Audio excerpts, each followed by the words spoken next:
고대 아테네의 건축과 조각에 대하여 말씀드리기에 앞서 놀라운 장면 하나 보여드리겠습니다. 바로 이 장면인데요. 우리나라의 종묘정전과 아테네의 파르테논 신전이 이렇게 쌍둥이처럼 닮아 있다는 것인데요. 저도 깜짝 놀랐습니다만 여러분들도 놀랍다는 생각이 들지 않으시나요? 그런데 정작 놀라운 것은 이러한 외관상의 공통점보다도 이 두 건물에 녹아있는 내면, 즉 정신적 공통점이라는 것인데요. 이런 주장을 하는 사람이 우리 대한민국 사람이 아니고 건축계의 노벨상이라 불리는 플리츠커상에 빛나는 캐나다 출신 미국의 건축가 프랭크 게리입니다. 자, 우선 이 영상부터 한번 보시지요. 이 세상 어디에도 이런 건축물은 없다.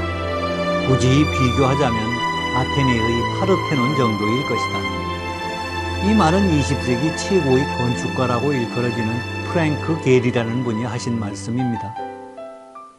이분이 어떤 분이길래 이렇게 종묘정전에 감탄하였을까요? 이 사진은 프랭크 게리가 설계한 구겐하임 박물관의 모습인데요. 정말 아름답고 또 독창적이지요. 그는 이렇게 기념비적인 건축물을 세계 도처에 수도 없이 남긴 20세기 최고의 건축가입니다. 당연히 건축계의 노벨상이라고 일컬어지는 플리츠커상을 받으셨고요. 또 세계 유명 대학에서 받은 명예박사 학위가 19개나 되더라고요. 그것도 골라가면서 받았다는데 그 정도가 되더라고요. 그런 분이 인류 최고의 건축물이라고 평가되는 파르테논 신전과 우리나라 종묘정전이 맞먹는다고 말했다니 기분이 나쁘지는 않습니다만 또 그렇게 말한 데에는 무엇인가 까닭이 있지 않겠습니까? 그래서 제가 이 두 건물을 이리저리 비교해보다가 우연히 발견한 것이 바로 이 장면입니다. 여러분 어떻습니까? 많이 닮아있지 않습니까? 그런데 프랭크 게리가 종묘정전에 반한 것은 이런 외면상의 공통점 때문이 아니라 그 내면에 깃들어 있는 정신세계의 공통점이라고 합니다.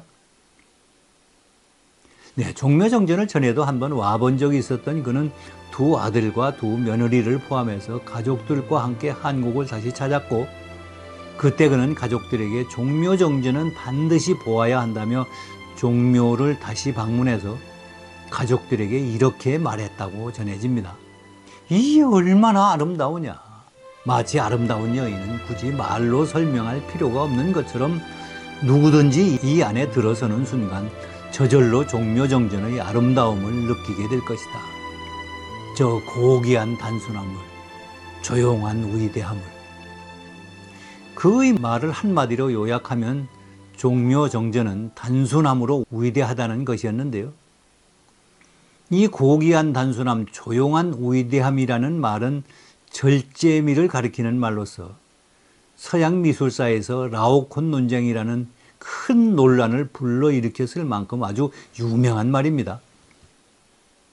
자, 이것이 바로 라오콘 군상이라는 조각인데요.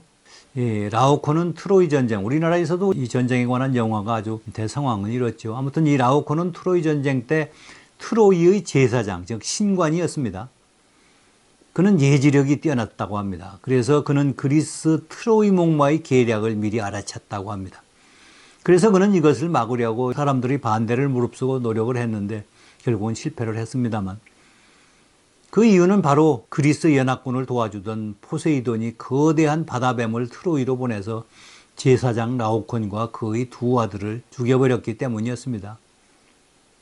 그래서 그 전설을 실물과 똑같은 크기로 조각한 것이 바로 이 조각입니다. 서양 미술사에서 여러 가지 뜨거운 논쟁을 불러일으켰던 유명한 조각이기도 하고요.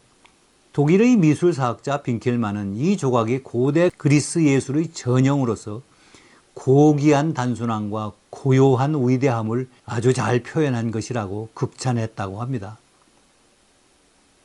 그런데 세계적 건축가가 이 유명한 말을 우리나라 종묘정전에 갖다가 붙였고 결국 그 의견에 따르면 아테네의 파르테논 신전과 우리나라의 종묘 정전은 뛰어난 절제미에 있어서 서로 견줄만 하다는 뜻 아니겠습니까?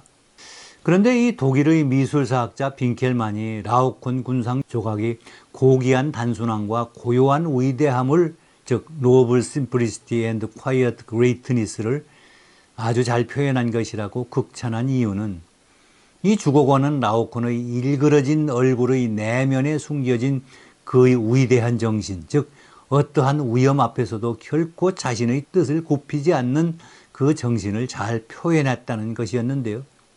실제로 그렇게 잘 표현된 건지는 저는 잘 모르겠습니다만, 아무튼 세계적 건축가 프랭크 게리는 종묘 정전과 파르테논 신전 또한 여기에 해당된다는 말일 텐데요. 그렇다면 우리나라의 종묘 정전과 파르테논 신전의 뛰어난 절제미의 이면에 함께 깃들어 있는 공통적인 정신은 무엇일까요? 2500년 전 고대의 그리스의 건축물에 깃든 정신과 500년 전 우리나라의 건축물에 깃든 정신이 2000년이라는 길고 긴 세월의 간격과 동양과 서양이라는 문화적 차이를 넘어서 어떻게 공통점을 가질 수 있을까요?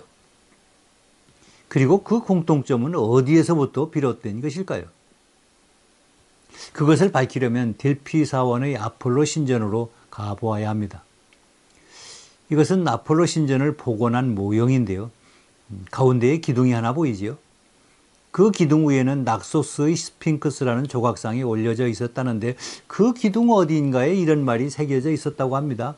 너 자신을 알라. Know thyself. 매사에 지나치지 말아라. Nothing in excess. 사람들은 이것을 가리켜 델피의 격언이라고 말하는데요. 이것은 그리스의 7현자들의 가르침을 여기에 이렇게 새겨놓은 것이라고 합니다. 그리고 그 의미는 인간의 한계를 알고 너무 지나치거나 한쪽으로 치우치지 말라는 가르침이라고 하는데요. 결국 절제를 말하는 것이지요. 그런데 이것은 조선왕조 500년 동안 그토록 강조해왔던 유교의 핵심 가치인 중용과 일맥상통하지 않나요?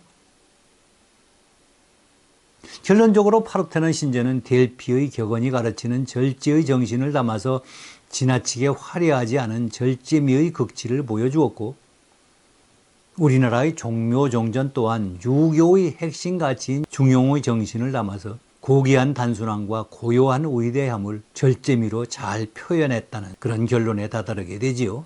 2500년 전 아테네 사람들과 500년 전 조선 왕조의 사람들이 유사한 정신세계를 공유하고 있었다 하니 참으 놀라지 않을 수 없는데요. 여기에 대해서 그 똑같은 생각을 똑같이 건축물로 표현했다니 그저 감탄하지 않을 수 없습니다. 그런데 여기서 한 가지 의문점이 생깁니다. 이 고대의 아테네는 이런 건축물만 아니라 그 밖의 찬란한 문명을 창조하지 않았습니까? 그렇다면 어떻게 아테네와 이렇게 정신세계의 공통점을 가지고 있는 조선 왕조는 왜 빛나는 문명을 창조하지 못했을까요? 분명한 이유가 있겠지요. 자, 그 이야기는 나중에 미뤄두기로 하고 오늘 강의는 여기서 마치겠습니다. 여러분의 구독, 좋아요, 알림 설정은 더 나은 영상을 만드는 데 큰 힘이 됩니다. 여러분의 댓글 또한 더 나은 영상을 만드는 데 좋은 참고가 됩니다. 여러분의 적극적 관심과 성원을 기대합니다. 감사합니다. 다음 시간에 뵙겠습니다.